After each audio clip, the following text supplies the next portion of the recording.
इस कार्यक्रम के प्रायोजक हैं रोजगार डेवलपर्स। नमस्कार, आप देख रहे हैं पल्स 24 न्यूज में। आपसे दिव्या पेन्यूली। वक्त हो चला है उत्तराखंड और उत्तर प्रदेश की खबरों का, लेकिन उससे पहले नजर डालते हैं हेडलाइंस पर। लखनऊ में एनआईसी 2026 के उद्घाटन समारोह का हुआ आयोजन। सीएम योगी आदित्यनाथ ने कार्डियोलॉजी सोसाइटी ऑफ इंडिया के कार्यक्रम में की शिरकत। एनआईसी 2026 का सीएम ने किया शुभारंभ। उत्तराखंड के मुख्यमंत्री पुष्कर सिंह धामी ने की उच्च स्तरीय बैठक। चारधाम यात्रा 2026 की व्यवस्थाओं के संबंध में की चर्चा। कहा, चारधाम आने वाले श्रद्धालुओं की सुरक्षा हमारी सर्वोच्च प्राथमिकता। अल्मोड़ा में कैबिनेट मंत्री रेखा आर्य ने कई विकास कार्यों की दी सौगात। ग्रामीणों की भी रेखा आर्य ने सुनी समस्याएं। कहा, जनता की समस्याओं का त्वरित समाधान सरकार की प्राथमिकता।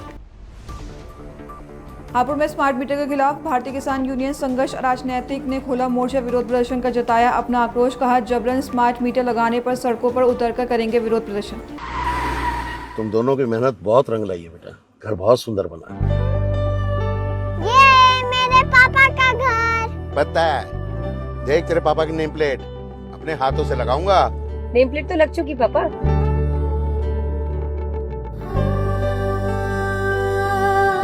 असल मेहनत तो आपने किया पापा, मुझे इस काबिल बनाने के लिए। वो जिंदगी भर किराए के मकान में रहे, लेकिन तो आज ये घर मेरा नहीं, ये है मेरे पापा का घर।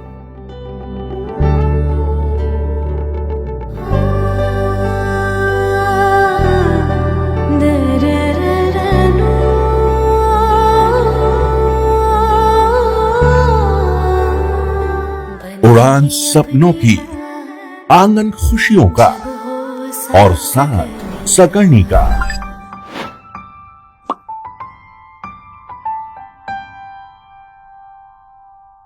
साठ वर्षों से आपके साथ मनोरंजन और संस्कार का संगम, जाह्नवी मैगजीन। आइए अब देखते हैं खबरें विस्तार से। लखनऊ में मुख्यमंत्री योगी आदित्यनाथ ने अटल बिहारी वाजपेयी मेडिकल यूनिवर्सिटी में कार्डियोलॉजिकल सोसाइटी ऑफ इंडिया की तरफ से आयोजित एनआईसी 2026 के उद्घाटन समारोह में शिरकत की। इस समारोह में योगी आदित्यनाथ ने संबोधित करते हुए कहा कि अटल बिहारी वाजपेयी विश्वविद्यालय उत्तर प्रदेश का पहला ऐसा विश्वविद्यालय है जिसमें हमें सभी मेडिकल कॉलेजों को एक साथ संबद्ध किया है। बिहारी वाजपेयी यूनिवर्सिटी ये उत्तर प्रदेश की मेडिकल एजुकेशन की पहली यूनिवर्सिटी है जिसमें हमने उत्तर प्रदेश के अपने सभी मेडिकल कॉलेजेस को इसके साथ एफिलिएटेड किया है। और इस कन्वेंशन हॉल में ये अपने आप में पहली इतनी बड़ी सेमिनार कार्डियोलॉजी की हो रही है। मैं इसके लिए आप सभी को हृदय से बधाई देता हूं और आपका अभिनंदन करता हूं।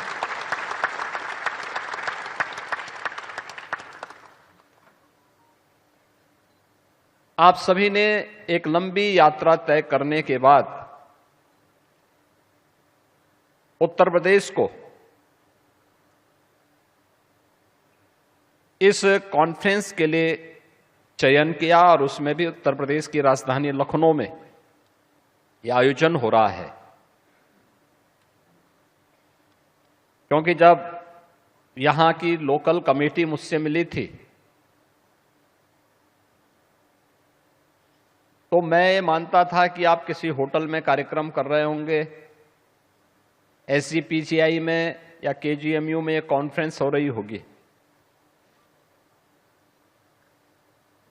लेकिन जब मुझे लगा कि अटल बिहारी वाजपेयी मेडिकल यूनिवर्सिटी में कार्यक्रम होना है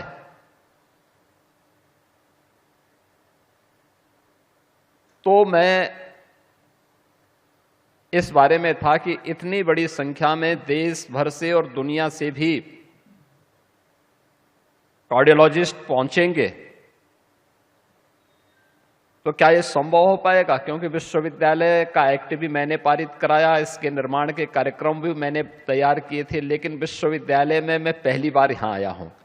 उत्तराखंड के मुख्यमंत्री पुष्कर सिंह धामी ने देहरादून में राज्य सचिवालय स्थित वी चंद्र सिंह गढ़वाल सभागार में चारधाम यात्रा 2026 की व्यवस्थाओं के संबंध में एक उच्च स्तरीय बैठक की। जिसके बाद सीएम धामी ने कहा कि सभी तैयारियां सुचारू रूप से चल रही हैं। चारधाम यात्रा के लिए हमारे सभी विभाग तैयार हैं। चारधाम आने वाले श्रद्धालुओं के लिए सुरक्षा सर्वोच्च प्राथमिकता है। परिवहन, सुरक्षा व्यवस्था, आपदा प्रबंधन की स्थिति, हेली सेवाएं पर विशेष जोर दिया गया है। चारधाम यात्रा को लेकर सभी विभागों की आज समीक्षा बैठक हुई है और सभी जो व्यवस्थाएं हैं चारधाम यात्रा की तैयारियों की वो सुचारू रूप से चल रही है। चारधाम यात्रा के लिए पूरी तरह से सभी हमारे विभाग सभी प्रकार से तैयार हैं।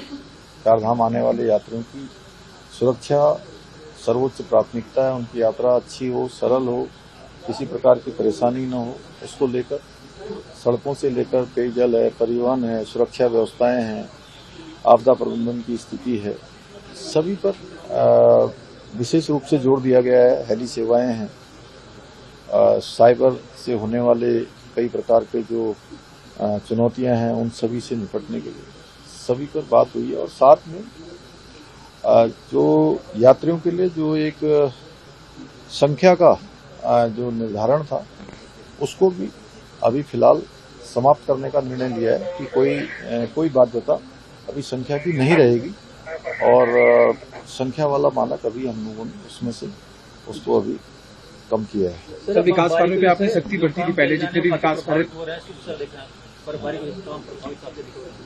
बर्फबारी थोड़ा सा चूंकि इस मौसम में हो रही है, लेकिन यात्रा प्रारंभ होने तक उसको सब सुचारू रूप से कर लिया जाएगा, उसको व्यवस्थित किया जा रहा है। सर, विकास कार्यों को लेकर जो आपने सख्ती बढ़ती थी अधिकारियों पर की ताकि प्रदेश की जितनी भी योजनाएं, जितने विकास कार्य उनको किसी भी तरीके की जो है समस्या देखने को न मिले, किस देखते हैं सर? देखिए, सभी विभागों को कहा गया है कि एक टाइमलाइन समयबद्ध तरीके से कामों को पूरा करें, गुणवत्तापूर्ण तरीके से करें। अल्पकालिक, दीर्घकालिक और जो मध्यकालिक जो योजनाएं हैं उन सभी का निर्धारण करके उसके अनुरूप जो है उस पर कार्रवाई सुनिश्चित करें। जो अल्पकालिक एवं तत्कालिक रूप से वो धरातल पर उतरनी चाहिए। दीर्घकालिक योजनाओं का दीर्घकाल का क्या परिणाम होगा उसके अनुरूप योजनाओं की प्रगति है, योजनाओं की लगातार समीक्षा है, वो निरंतर होती रहे और जो मध्यकालिक योजनाएं हैं वो भी निरंतर चलती रहे। सर, प्रधान इस साल काफी अधिक श्रद्धालुओं के आने की संभावना है। शुरुआती दौर में वीआईपी दर्शन पर रोक लगाई गई 15 दिन की। देखिए, ये हम लोग आग्रह करते हैं कि क्योंकि शुरुआत में जो हमारे श्रद्धालु हैं, यात्री हैं, वो अत्यधिक संख्या में होते हैं, तो उस दौरान अगर हमारे ऐसे महानुभाव अगर आते हैं तो थोड़ा सा उनके लिए भी दिक्कत न हो, इसलिए जो है इस प्रकार अनुरोध किया गया है कि अभी 1 महीने तक शुरुआत के दिनों में जो है वो बाद में आएंगे तो अच्छा रहेगा। सर, प्रधानमंत्री का दौरा है, आप बहुत सारी सौगातें दे रहे हैं उत्तराखंड को लेकर के, उनके मन में भी, उनके दिल में भी बसता है उत्तराखंड, एक बार फिर से आ रहे हैं। नहीं, प्रधानमंत्री जी का हमारे राज्य देवभूमि उत्तराखंड से बहुत लगाव है और उनके प्रधानमंत्री बनने के बाद जिस प्रकार से राज्य में अनेक योजनाएं आगे बढ़ी हैं, चारधाम ऑल वेदर रोडें बनी हैं, स्वास्थ्य के क्षेत्र में चाहे एम्स की संचालन हो या नया एम्स खुलना हो, हमारी हेली सेवाएं बढ़नी हो, यात्राएं चाहे आदि कैलाश की उन्होंने स्वयं यात्रा करी हो या माड़ा गांव जाना हो जिसको भारत का अंतिम गांव कहा जाता था उसको पहले गांव की संज्ञा दी, या पिछले ही साल या हमारी शीतकालीन यात्रा का प्रमोशन करना हो या आपदा की स्थिति हो, हर समय में प्रधानमंत्री जी हम सब लोगों का हमेशा प्रोत्साहन करते हैं, हमेशा राज्य की सहायता करते हैं। इस बार भी आ रहे हैं तो इस बार बड़ी सौगात हमको देने वाले हैं। दिल्ली देहरादून एक्सप्रेस वे चालू होने वाला है, उसके चालू होने से बड़ी देश भर के लोगों को भी और विशेषकर उत्तराखंड के लोगों को बहुत सुविधा दिल्ली जाने के लिए होनी है और दिल्ली से आने के लिए होनी है। अल्मोड़ा में कैबिनेट मंत्री रेखा आर्या ने सोमेश्वर विधानसभा क्षेत्र के आगर रोलकुड़ी, भूलखरवाल, बचुराड़ी, नाकोट और रसियारा गांव में जन मिलन कार्यक्रमों में भाग लेकर ग्रामीणों की समस्याएं सुनी और कई विकास कार्यों की घोषणाएं की। ग्रामीणों ने सड़क, पुलिया, पेयजल टैंक और बिजली व्यवस्था से जुड़ी समस्याएं उठाई, जिसके बाद मंत्री ने बताया कि 18 अप्रैल को सोमेश्वर में राशन कार्ड, आवास और शौचालय योजनाओं के लिए विशेष शिविर लगाया जाएगा। इसके साथ ही रेखा आर्या ने अन्य विकास कार्यों के लिए भी लाखों रुपए की धनराशि देने की घोषणा की। साथ ही सोमेश्वर सब स्टेशन में एक और ग्रिड शुरू करने के लिए अधिकारियों से वार्ता करने की बात कही। कैबिनेट मंत्री रेखा आर्या ने कहा कि जनता की समस्याओं के त्वरित समाधान सरकार की प्राथमिकता है। हापुड़ में स्मार्ट मीटर के खिलाफ भारतीय किसान यूनियन संघर्ष अराजनैतिक ने मोर्चा खोल दिया है, जहां भारतीय किसान यूनियन ने धरना प्रदर्शन कर अपना रोष जताया। भाकियू ने धरने के माध्यम से मांग की कि लोगों के घरों में जबरन स्मार्ट मीटर लगाया जा रहा है। स्मार्ट मीटर की वजह से लोगों के बिल पहले से बढ़ चढ़कर आ रहे हैं। लोग स्मार्ट मीटर का विरोध कर रहे हैं, लेकिन बिजली विभाग जबरन उनके घरों में स्मार्ट मीटर लगा रहा है। भारतीय किसान यूनियन के नेताओं ने यह भी आरोप लगाया कि बिजली विभाग के अधिकारी समय से कार्यालय पर नहीं पहुंच रहे हैं। बिजली विभाग को पहले अपना कार्य स्मार्ट करना चाहिए, उसके बाद स्मार्ट मीटर की मुहिम को आगे बढ़ाना चाहिए। उन्होंने कहा कि गांव में आंधी बारिश की वजह से बिजली के तार टूट जाते हैं। उन्हें ठीक करने के लिए कई दिन तक किसानों और ग्रामीणों को बिजली विभाग के दफ्तरों के चक्कर काटने पड़ते हैं, लेकिन उनकी समस्याओं का समाधान नहीं किया जाता है। बागियों ने बिजली विभाग को चेतावनी दी कि यदि उपभोक्ताओं को इसी प्रकार जबरन स्मार्ट मीटर लगाने की कार्रवाई जारी रही तो वे सड़कों पर उतरकर इसका कड़क विरोध करेंगे। मेरा नाम पदम सिंह, मैं प्रदेश अध्यक्ष भारतीय किसान यूनियन संघर्ष है राजनीतिक पश्चिम उत्तर प्रदेश। क्या मांगे आज यहाँ पर? मांगे हम सबसे पहली मांग तो यह है, अधिकारी 10 बजे अपने ऑफिस में बैठना चाहिए। 12 बजे के बाद भी यहाँ कोई नहीं आया और माननीय मुख्यमंत्री जी के आदेशों को ये ठेंगा दिखाया जाता है। कोई अधिकारी ऑफिस में बिजली विभाग के तो बैठे ही नहीं थे। मांग हमारी ये है, बिजली विभाग द्वारा जबरदस्ती स्मार्ट मीटर जो ये थोपे जा रहे हैं गरीबों पर, किसानों पर, इन्हें जबरदस्ती मीटर नहीं लगाने चाहिए। माननीय न्यायालय के आदेश ने भी इन्हें निरस्त कर दिया है। कोई उपभोक्ता अपना मर्जी से मीटर लगवाता है स्मार्ट, तो तब मीटर लगाया जाए, जबरदस्ती किसी पे मीटर नहीं थोपा जाए। और ये स्मार्ट मीटर जो लगा रहे हैं, पहले सरकार स्मार्ट पेमेंट करे, स्मार्ट और काम करे, तब स्मार्ट मीटर लगाने का कार्य करे। दिक्कतें क्या आ रही है? दिक्कत ये आ रही है, अभी मेरे एक बंधु पत्रकार साहब बता गए हैं, 1300 कुछ रुपए बिल जमा कर दिया, मात्र 14 रुपए के ऊपर मेरा एकदम लाइट काट दी, बेहिसाब बिल आ रहे हैं। मैं आगे क्या रणनीति रहेगी? भारतीय किसान यूनियन संघर्ष है राजनीति की रणनीति ये है, अगर जब बिजली विभाग जबरदस्ती लोगों के दरवाजे पर मीटर लगाएगा तो हम सड़कों पर उतरकर भारी विरोध करेंगे। मेरा नाम राजेंद्र प्रधान है, मैं भारतीय किसान यूनियन संघर्ष है राजनीतिक का हापुड़ का जिलाध्यक्ष हूँ। क्या मांगे हैं आज? पत्रकार बंधु, सबसे पहले तो आपका बहुत बहुत धन्यवाद। आप हम पीड़ित किसानों की, उपभोक्ता की आवाज़ उठाने के लिए यहाँ आए। आज हम एससी कार्यालय का घेराव करने के लिए आए थे। हमारी मांग है कि स्मार्ट मीटर का विरोध हमारे संगठन ने और अन्य संगठनों ने भी पूरे देश भर में किया है, लेकिन विभाग जबरदस्ती स्मार्ट मीटर लगा रहा है, जबकि सीईए द्वारा ये आदेश कर दिया गया है कि कोई स्मार्ट मीटर की कोई बाध्यता नहीं है। कस्टमर की यदि इच्छा है तो लगवाए, वरना उसको जबरदस्ती ना लगाया जाए। कैबिनेट की मीटिंग में भी केंद्रीय ऊर्जा मंत्री ने यही कहा है कि कोई उसकी बाध्यता नहीं है, जबरदस्ती नहीं लगाया जाएगा। लेकिन यहाँ जितने नए कनेक्शन हो रहे हैं सब पे जबरदस्ती स्मार्ट मीटर लगाया जा रहा है। हमारी बात हुई है, कह रहे कि विभाग के पास मीटर नहीं है। विभाग के पास यदि साधारण मीटर नहीं है तो इसके उपभोक्ता का क्या दोष है? विभाग उनकी व्यवस्था करे। स्मार्ट मीटर किसान नहीं लगवा सकता। क्यों? दिक्कत ये आ रही है कि स्मार्ट मीटर, प्रीपेड मीटर ये लगा रहे हैं कि उसका रिचार्ज खत्म और बिजली आपकी कट। उसके बाद यदि आप रिचार्ज भी कराओगे तो भी कई दिन में आपकी बिजली जुड़ेगी। आज के हालात ये हैं कि बिना बिजली के आदमी 1 घंटे भी रहना मुश्किल है। दूसरी बात, किसान को हर महीने कहीं से पैसा नहीं आता। उसकी फसल का भुगतान वैसे भी 6 महीने में तो फसल आती है, और हमारा गन्ने का भुगतान अभी पिछले साल का भी बकाया है। जैसे फसल आती है पैसा किसान के पास आता है, किसान अपना बिजली का भुगतान कर देता है, लाइट चलती रहती है। लेकिन इस स्मार्ट मीटर के माध्यम से अगर रिचार्ज नहीं कराया तो 1 महीने बाद ही उनकी बिजली कट जाएगी, और बिना बिजली के ना बच्चे पढ़ पाएंगे। हम तो बच्चों की फीस नहीं दे पा रहे। सरकार से हम मांग करते हैं कि उनको स्मार्ट मीटर लगाना है तो हमारा पेमेंट स्मार्ट करे, इन बिजली की लाइनों को स्मार्ट करे। पत्रकार बंधु, आज ही आंधी आ जाए और 10 खंबे यदि ट्यूबवेलों के गिर जाएं किसान के, उन्हें लगने में कम से कम 15 दिन लगेंगे। आप स्मार्ट काम करिए ना, अगले दिन लगा दीजिए। क्यों नहीं लगाते हो? क्या मांगे? हमारी मांग है कि स्मार्ट मीटर बाध्यता बिल्कुल ना की जाए, बिना कस्टमर की मर्जी के स्मार्ट मीटर न लगाया जाए।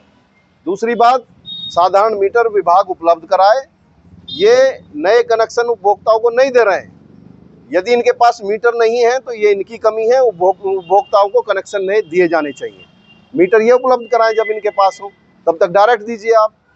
दूसरी बात, एक और यहाँ पर बड़ा घोटाला मैं कहूँगा, कस्टमरों को ये कह के गुमराह कर दिया जा रहा है कि नॉट इलेक्ट्रिफाइड एरिया, उनके पड़ोस में कनेक्शन है, आगे कनेक्शन है, पीछे कनेक्शन है, कि कच्ची कॉलोनी है। जब वहाँ पर कनेक्शन पहले आपने दे रखे हैं, 300 मीटर तक कोई भी एस्टीमेट की ज़रूरत नहीं है, और वहाँ कनेक्शन अप्लाई लोग कर रहे हैं, रसीदें कटवा रखी हैं, तो उन्हें बता रहे हैं कि आपका एरिया नॉट इलेक्ट्रीफाइड है। ऐसा कोई हापुड़ में जोन नहीं है, आबादी है, कनेक्शन आपने दे रखे हैं। जब 10 को दे रखे हैं तो 11वें को क्यों नहीं दे रहे हो?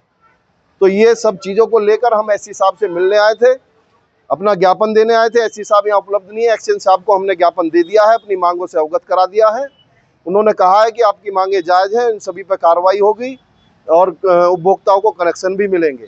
और यदि ये स्मार्ट मीटर की बाध्यता विभाग खत्म नहीं करता है तो भारतीय किसान यूनियन संघर्ष राजनीतिक एक बहुत बड़ा आंदोलन करेगी और किसी भी कीमत पर किसानों, मजदूरों को लुटने नहीं देगी। स्मार्ट मीटर बिल्कुल नहीं लगने देगी। मसूरी में घरेलू और कमर्शियल गैस आपूर्ति को लेकर विवाद बढ़ गया है। Mussoorie traders and welfare association के सदस्यों ने इंडियन गैस एजेंसी के बाहर प्रदर्शन कर प्रबंधक प्रदीप प्रतीक पर कालाबाजारी और भेदभाव के आरोप लगाए हैं। इसके साथ ही एसोसिएशन अध्यक्ष रजत अग्रवाल ने कहा कि पर्याप्त आपूर्ति के बावजूद उपभोक्ताओं को समय पर गैस नहीं मिल रही और छोटे व्यवसायी नुकसान उठा रहे हैं। उन्होंने चेतावनी दी कि समय पर समाधान न होने पर आंदोलन तेज किया जाएगा। वहीं एजेंसी के प्रबंधक प्रदीप सती ने आरोपों को निराधार बताते हुए कहा कि वितरण सरकारी नियमों के अनुसार हो रहा है। साथ ही हालिया सर्वर दिक्कत और अंतर्राष्ट्रीय कारणों से आपूर्ति प्रभावित हुई थी, जो अब सामान्य हो गई है। उन्होंने कहा कि जल्द ही 5 किलो के सिलेंडर भी नियमों के तहत उपलब्ध कराए जाएंगे। साथ ही स्पष्ट किया कि उनके पास गैस वितरण का पूरा रिकॉर्ड मौजूद है और जरूरत पड़ने पर जांच के लिए प्रस्तुत किया जाएगा।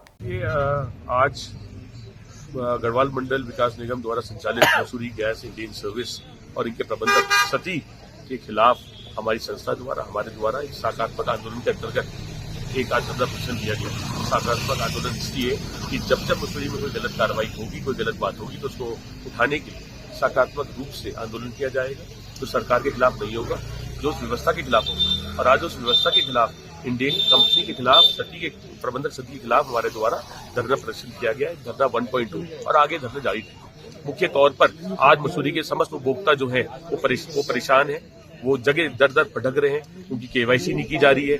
ओटीपी की व्यवस्था इतनी कठिन है कि ओटीपी नहीं आ रहे हैं, स्थायी निवासियों की गैस बुक नहीं हो रही है। कहाँ की व्यवस्था है ये? अगर हमारे स्थायी निवासियों को गैस नहीं मिल रही है, गैस की व्यवस्था पूर्ण रूप से नहीं दी जा रही है, तो क्या फायदा ऐसी गैस एजेंसी का?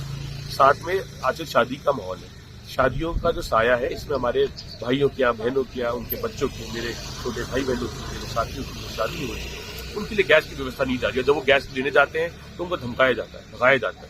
तो सरकार द्वारा साफ है कि 2 से 4 सिलेंडर हर परिवार को मिलेंगे जिसके शादी, पर ये गैस नहीं देते। इसके खिलाफ हमने आवाज उठाई।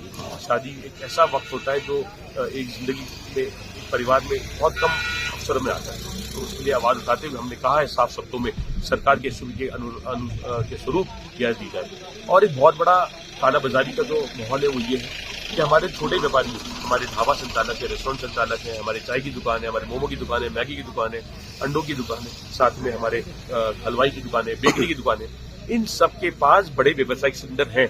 पर बड़े व्यावसायिक सिलेंडर होने के साथ साथ इनको कभी भी कोई बिल इशू नहीं करा गया, आज तक कोई रसीद नहीं दी गई, कोई कनेक्शन नंबर नहीं दी गई। और आज हमारे छोटे व्यापारी भाई जो 500 से अधिक है मसूरी में, जब ये जाते हैं अपना गैस लेने, व्यावसायिक सिलेंडर लेने, तो इनको ये कहा जाता है कि आप अपना कनेक्शन नंबर लाइए, किताब दिखाइए, रसीद दिखाइए, बिल दिखाइए।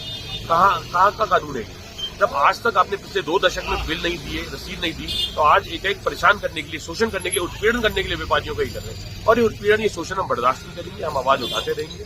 और बड़े सिलेंडरों को रेगुलर करना, 5 किलो के सिलेंडर जो इनके पास भारी मात्रा में उपलब्ध है, वो खासकर मजदूरों के लिए, छोटे व्यापारियों के लिए, छोटे निवासियों के लिए आते हैं, वो भी नहीं दे रहे, उसकी भी कालाबाजारी करना चाह रहे हैं। स्कूलों के नाम पे, चाहे वुडस्टॉक स्कूल हो, सेंट जॉर्जेस हो, वाइपाक आइलैंड हो, ओवरग्रोव स्कूल हो, मुस्लिम इंटरनेशनल हो, मारा भारती हो, गुरुनानक स्कूल हो, कोई भी बोर्डिंग स्कूल है जो सिलेंडर आ रहे हैं उनमें कालाबाजारी कर रहे हैं। सरकार द्वारा ये स्कूलों के नाम पे बड़े सिलेंडर मांग रहे हैं, बड़े होटलों के नाम पे सिलेंडर मांग रहे हैं, और एक एक उपभोक्ता को 0 पॉइंट पे बुला के, सिविल हॉस्पिटल में बुला के, टीरी बस अड्डे में बुला के, दूर दराज बुलाकर, कैमल बैग रोड में बुलाकर ब्लैक में सिलेंडर दे रहे हैं। हमारा पुख्ता सबूत है।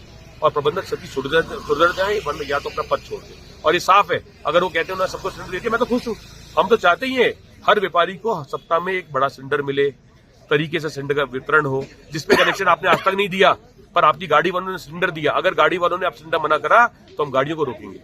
हम गाड़ियों को रोककर हर व्यापारी तक सिलेंडर पहुंचाने का पूरा प्रयास करेंगे और ये आंदोलन जारी रहेगा। तो क्या मानते हैं, सतीश जी का तो कहना है ना कि जो आप आरोप लगा रहे हैं सब बेबुनियाद है, वो नियम के अनुसार कर रहे हैं, कुछ भी चेक कर लीजिए आप। नहीं तो नियम दिखा दें, नियम उनपे है ही नहीं कुछ, उनपे ना कोई डाटा है, ना वो बैठते, ना वो फोन उठाते हैं। वो तो डीएसओ के अग्रवाल जी का फोन नहीं उठाते, वो इतने घमंड में चूर हैं इस समय, उन्हें ऐसा लग रहा है वो भगवान बन गए हैं गैस के। और भगवान बनने के बाद, क्योंकि भगवान ऐसा कार्य नहीं करते, भगवान तो गैस, अगर उनके पास भगवान को कुछ होता है तो अपना आशीर्वाद दे। पर क्या सरकारी तौर पे कार्रवाई नहीं हो सकती क्या? सरकारी तौर पे कार्रवाई चल रही है, इनकी रिपोर्ट माननीय मुख्यमंत्री जी को कर दी गई है, डीएसओ साहब को कर दी गई है। सरकार अपने तरीके से कार्रवाई करेगी, लेकिन जनता के प्रतिनिधि होने के नाते हमें सकारात्मक आंदोलन चलाते रहने पड़ेंगे, इनको जगाना पड़ेगा, ये कार्य करने पड़ेंगे, जिससे कि प्रबंधक जो सरकार की छवि को दुर्मिल करने का काम कर रहे हैं, सती जैसे प्रबंधक, इनके खिलाफ हमें आवाज उठानी पड़ेगी। आज सती है, कल अगर किसी भी विभाग का कोई भी व्यक्ति, किसी भी संस्था का कोई भी व्यक्ति अगर जनता के साथ, व्यापारी के साथ कोई भी जाति करता है तो ये सकारात्मक आंदोलन का जरिया चलता रहेगा, लड़ाई चलती रहेगी और हम यहाँ तक रुकने वाले नहीं। महोदय, ये सारे आरोप निराधार हैं, ऐसा कोई ब्लैक मार्केटिंग हो नहीं रही है। और यदि इनको ये लगता है कि ब्लैक मार्केटिंग हो रही है तो मेरे पास सारे प्रूफ, आज भी एविडेंस, सारे एविडेंस मौजूद हैं, क्योंकि हमने जिसको भी सिलेंडर दिया है उसको बिना बुकिंग के नहीं दिया है और बिना इनवॉइस के, कॉमर्शियल वालों को बिना इनवॉइस के नहीं दिया है। पर ऐसे में एसओपीज जारी हुई होंगी आपके लिए, उसी एसओपीज के तहत काम कर रहे हैं? जी बिल्कुल, एसओपीज के तहत मैं कार्य कर रहा हूं, क्योंकि मैं भारत सरकार के मानकों के अगेंस्ट जा नहीं सकता हूं, इसलिए थोड़ा दिक्कतें आ रही हैं। बाकी ये सारे निराधार आरोप है। पर ऐसे में ब्लैक मार्केटिंग का आरोप लगा रहे हैं कि आप कुछ खास लोगों को सिलेंडर दे रहे हैं और कुछ को छोड़ दे रहे हैं। देखिए महोदय, यहाँ पे मेरा तो ऐसा कोई खास से कोई मतलब नहीं, मेरे लिए तो सारी समस्त मसूरी की जनता खास ही है, मेरे लिए कोई अपना पर्सनल कोई खास नहीं है, क्योंकि मुझे यहाँ पे आई हुए अब 1-2 महीने हो रहे हैं, अभी मेरी किसी से जान पहचान भी नहीं है, इसलिए ये मैं तो इन आरोपों को बेबुनियादी समझूं इसको। और आज मेरे पास जो यहाँ पे है, अभी गैस की स्थिति ठीक ठाक है, दिए जा रहे हैं और बिल्कुल मानकों के अनुरूप ही दिए जा रहे हैं। किसी भी जांच के लिए तैयार है? मैं किसी भी जांच के लिए तैयार हूं। जो भी ये कह रहे हैं कि 19 केजी के सिलेंडर इनने ब्लैक किए हैं, तो वो मेरी जांच कर सकते हैं कि मुझे जनवरी से और मार्च में कितने सिलेंडर प्राप्त हुए और मैंने कितने दिए हैं और किसको दिए हैं। डोमेस्टिक सिलेंडर को लेकर भी बात हो रही है? जी, डोमेस्टिक तो हमारे पास है, डोमेस्टिक में तो ऐसी दिक्कत नहीं, हम डीएससी के आधार पे ही डोमेस्टिक भी दे रहे हैं। थोड़ा दिक्कत सर्वर में आ रही है कि किसी लोगों को, क्योंकि लोग थोड़ा पैनिक हो रहे हैं, वो इसलिए हो रहे हैं कि आजकल लोग सोच रहे हैं कि हमको गैस नहीं मिलेगी, लेकिन मिलेगी। वो जो बुकिंग कर रहे हैं उसमें एक 24 घंटे का आ रहा है कि आपको 24 घंटे, आप हमारे ग्राहक हैं, उसको इंडियन ऑयल तुरंत ही दे रही है उस मैसेज को, लेकिन उसमें थोड़ा टाइम लग रहा है, क्योंकि सर्वर में यदि इतना लोड पड़ जा रहा है कि इतनी बुकिंगें हो जा रही हैं कि वो हमारा बैकलॉग 1000 से ऊपर चले जा रहा है। तो हमारे पास लोड आ रहा है 234 का, 254 का। उस 254 के साथ हमारे पास जो सिलेंडर आ रहे हैं वो 254 के साथ 24 सिलेंडर, 36 सिलेंडर, 48, इससे ज्यादा हमारे पास आए नहीं। अभी जो आरोप थे कि इनके यहाँ 100 सिलेंडर आ रहे हैं, मेरे पास आज तक 100 सिलेंडर एक साथ कभी भी नहीं आए इन 3 महीनों। 5 किलो सिलेंडर के लेकर क्या कहते हैं? हाँ, 5 किलो सिलेंडर के लिए हमने ये वार्ता भी करी थी, जो कह रहे थे कि इनका गोदाम भरा हुआ है, ये दे नहीं रहे हैं। लेकिन हमने जो हमारे पूर्व में कनेक्शन थे 5 केजी के, उन्हीं लोगों को, झोपड़ी वालों को, स्कूल स्टूडेंटों को वो सिलेंडर हमने उनको दिए हैं। और आगे के लिए जो वार्ता हुई कि अब इनको कैसे दिया जाए, तो उससे हमने इंडियन ऑयल से बात की, अपने डीएसओ महोदय से बात की, तो उन्होंने हमारा सहयोग किया। तो कल परसों में वो हमारे पास उपलब्ध हो रहे हैं, उनको भी हम बिल्कुल न्यायपूर्ण ढंग से देंगे। किसी बड़े व्यापारी को यदि 5 सिलेंडर होंगे तो वो मैं अभी भी नहीं दूंगा, क्योंकि मैं भारत सरकार की गाइडलाइन के आगे बिल्कुल भी नहीं जाऊंगा। हापुड़ के पन्नापुरी इलाके में खाद्य सुरक्षा विभाग ने मिलावटी सॉस बनाने के ठिकाने का भांडाफोड़ किया है। छापेमारी के दौरान टीम ने भारी मात्रा में नकली सॉस बरामद कर उसे सीज कर दिया। खाद्य सुरक्षा अधिकारी सुनील कुमार ने बताया कि सॉस में खतरनाक केमिकल और रंग मिलाए जा रहे थे, जो स्वास्थ्य के लिए हानिकारक है। विभाग को पिछले कई दिनों से इसकी शिकायत मिली थी। शिकायत के आधार पर टीम ने मौके पर पहुंचकर कार्रवाई की। साथ ही कहा कि जब्त सॉस को नष्ट किया जाएगा और दोषियों के खिलाफ सख्त से सख्त कार्रवाई की जाएगी। तो वहीं बताया जा रहा है कि यह नकली सॉस हापुड़ के कई ठेलों और छोटे दुकानदारों को सप्लाई की जा रही थी। सस्ते दामों पर जहर बेचकर लोगों की सेहत के साथ खिलवाड़ किया जा रहा था। अब विभाग ने ऐसे लोगों को रडार लेते हुए जांच तेज कर दी है। छापेमारी की है, क्या प्रॉब्लम? इनकी शिकायत मुझे काफी समय से मिल रही है। हापुड़ में कई जगह सॉस बनाया जा रहा है इस तरह से, जो कि ये वेजिटेबल पल्प बताया जा रहा है। देखने में ये लाल रंग की इन्होंने बनाई हुई है, इसमें कलर भी डाला हुआ है, एसिड भी डाला हुआ है। क्या क्या डाला हुआ है ये तो यही बताएंगे, जांच में पता चलेगा, जो कि खाने योग्य प्रतीत नहीं हो रहा है। और ये सारा माल हम सीज करके डिस्ट्रॉय कराएंगे और सैंपल भर के जांच के लिए भेजे जा रहे हैं। इसमें क्या क्या है वो रिजल्ट आने पर जो भी कार्रवाई होगी वो हम ज्ञात करेंगे। हरिद्वार के जिया पोटर रावली महदूद क्षेत्र स्थित एक परचून की दुकान में अवैध रूप से शराब बिक्री का मामला सामने आया है, बता दें, जिसके बाद आसपास के लोगों में आक्रोश बना हुआ है। दरअसल दुकान संचालक की तरफ से ही शराब उपलब्ध कराई जा रही है, जिससे क्षेत्र में अवैध गतिविधियां बढ़ रही हैं। स्थानीय लोगों ने प्रशासन से जल्द कार्रवाई की मांग की है ताकि इलाके में शांति और व्यवस्था बहाल हो सके। अब देखने वाली बात यह होगी कि कब तक प्रशासन इस मामले में कार्रवाई करेगा या जनता को फिर कोई और कदम उठाना पड़ेगा। अभी के लिए बस इतना ही। खबरों के लिए बने रहे पल्स 24 न्यूज के साथ। तब तक नमस्कार। इस कार्यक्रम के प्रायोजक थे रोजगार डेवलपर्स। तुम दोनों की मेहनत बहुत रंग लाई है बेटा, घर बहुत सुंदर बना है। ये मेरे पापा का घर। पता है, देख तेरे पापा की नेम प्लेट अपने हाथों से लगाऊंगा। नेम प्लेट तो लग चुकी पापा।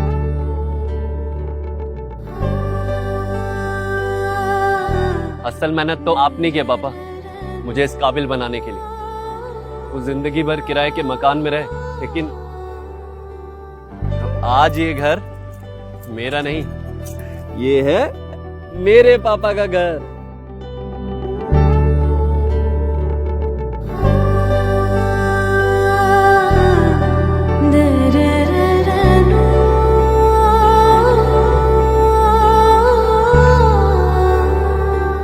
उड़ान सपनों की, आंगन खुशियों का और साथ सकर्णी का।